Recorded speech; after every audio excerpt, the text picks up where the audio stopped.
Why is it so hard to sell automated lighting controls to the commercial lighting industry? In this video, I'm going to offer 4 reasons why.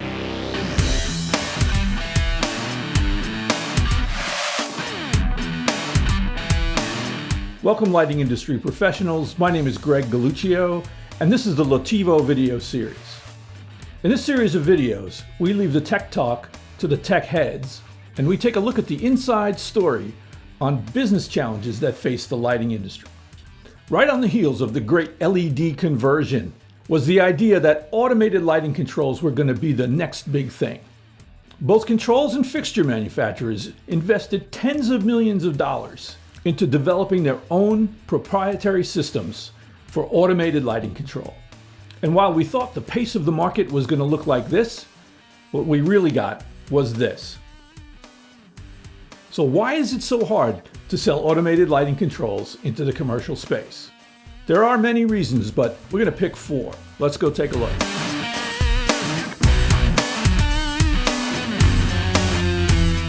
Reason number 1, the end user doesn't want the product. Now, if there is ever a good reason not to get into a business, having the end user not want to use the product is probably right up there at the top. You can get away with selling something that people don't really want to use if it's something that they have no choice in. For example, colonoscopy prep solution.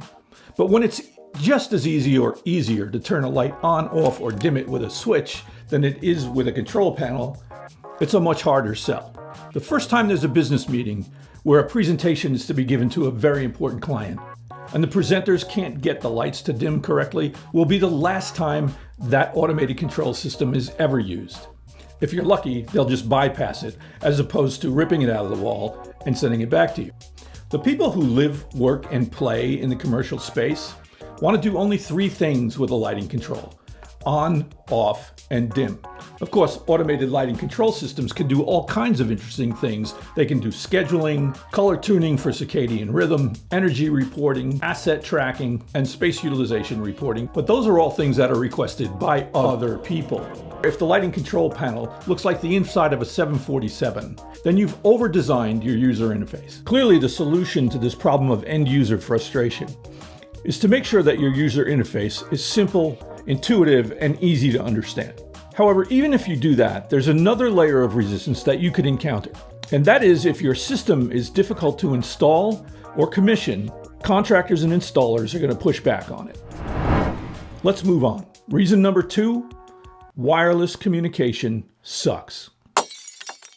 I realize that's an unpopular statement. However, given that we're 10 years into this automated lighting market, and only 1.2% of the installed lighting base is actually automated, we're talking about a pretty unpopular product. I'm a huge fan of wireless communication technology. It opens up all kinds of new vistas for us, but all that added functionality comes at a heavy price, and that is in reliability. Let me illustrate. If we have a wired lighting system, that is a switch, a wire, and a light, and you hit the switch and the light doesn't go on, then there's only a few things that could be wrong. You'd probably think something's wrong with the light, something's wrong with the switch, or there's a loose connection somewhere. What you probably wouldn't think is that the switch and the light are no longer talking to each other because they've forgotten that they're supposed to be in a relationship and they need to be reintroduced. In a wireless situation, that's probably the first thing you would think. The second thing you might think is, gee, is my hub offline? I'm sorry, I don't feel like responding to your commands right now.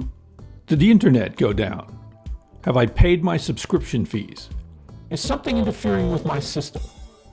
In a residential situation, this kind of unreliability is an annoyance. But in a commercial situation, specifically in a school, a hospital, a prison, or a business, it could be a disaster. Reason number 3 why it's hard to sell controls is the cost is too damn high. In the commodity lighting space, you can buy a 20,000 lumen high bay for about $100. To equip that high bay with a wireless node and make it groupable and connectable to an automated system may cost another $100. That's kind of like going to the store and buying a television set for $500 and then being told that in order to use the remote control for the television set, you need to spend another $500. The reasons for these inordinately high prices are many, but quite a few of them are very difficult to justify in my opinion. The primary reason is that the developers of these systems need to recoup the tens of millions of dollars in development costs that we talked about earlier. The discerning buyer is going to realize that the wireless Bluetooth hub in your house that you paid $49.99 for is pretty much the same device as the wireless Bluetooth hub that's going into your commercial establishment at a cost of $1,000. Another reason why costs are high in the commercial space is because nearly every single node, controller, and sensor device that I've seen has its own power supply in it. The power supply for these nodes and sensors is probably responsible for half the cost of the sensor itself. So how ridiculously inefficient is it to have two separate power supplies? It's kind of like buying a car that has an engine to run the vehicle and a separate engine to run the air conditioning system.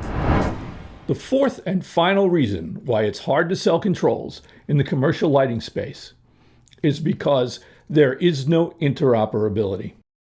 Users and specifiers and building owners for these systems should be up in arms about this. This problem doesn't exist in the residential space. As petulant as Alexa might be, she'll be as promiscuous as you need, pairing with pretty much any system that's out there. The same is true for Google, Apple, and Samsung controllers. So what kind of light did you buy for your home system? Who cares? They all speak the same language. This is decidedly not true in the commercial space. Can a Lutron commercial control system control lights outfitted with Leviton controls? No. Can a fixture with SmartCast embedded be controlled by a light cloud system? No. Is there a centralized controller, like Google Home, in the commercial space that can control all the different systems? No. The end result of this is that if you're a building owner and you've installed one of these systems, your hands are tied. You can't expand the system without going back to the original system provider. And if for whatever reason that system is no longer supported, you now have a broken building. This has already happened several times in this market. The system providers need to understand that the commercial control space will never become the market that we anticipate it to be until there's a single harmonized controls protocol in use throughout the industry. That's it for today. Thank you for watching.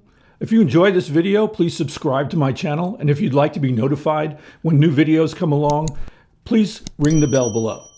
Alexa, say goodnight to everyone and turn off the lights. Excuse me, who died and left you in charge?